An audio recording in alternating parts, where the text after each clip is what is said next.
আমরা ভেন্টিমিলা ঘোরাঘুরি করতেছি। কি সুন্দর! ভেন্টিমিলা হচ্ছে এক পাশে সাগর, এক পাশে পাহাড়। কি সুন্দর বড় বড় পাহাড়। আর ওই পাহাড়ের চূড়াটা দেখছেন, সাদা বরফ জমে আছে। দেখি দেখা যায় কিনা, জুম হচ্ছে না কেন। এখানে বরফ জমে আছে আর এই পাশে হচ্ছে সাগর।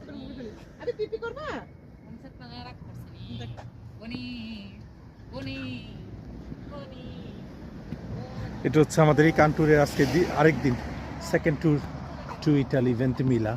আসলে ভেন্টিমিলা ইটালির একটা মানে বর্ডার শহর। আমাদের ফ্রান্সের আর ইটালির হচ্ছে বর্ডার শহর, কিন্তু শহরটা ফ্রান্সের লাস্ট ট্রেন আসে, লোকাল ট্রেন আসে ভেন্টিমিলা, আর এটা আসলে পড়ছে ইটালিতেই।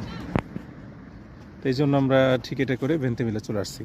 কিন্তু যদি আমরা ইন্টারন্যাশনাল ট্রেনে উঠতাম তাহলে একদম ইটালি মেন শহরে চলে যেতে পারতাম, কিন্তু আমরা ফ্রান্সের লোকাল ট্রেনে আসছি, সেই জন্য আমরা ভেন্টিমিলা। আসলে আমরা কান শহর থেকে আসছি, তো কানের আশেপাশে ঘুরতেছি আর কি, এগুলো কানের চারপাশের এলাকা।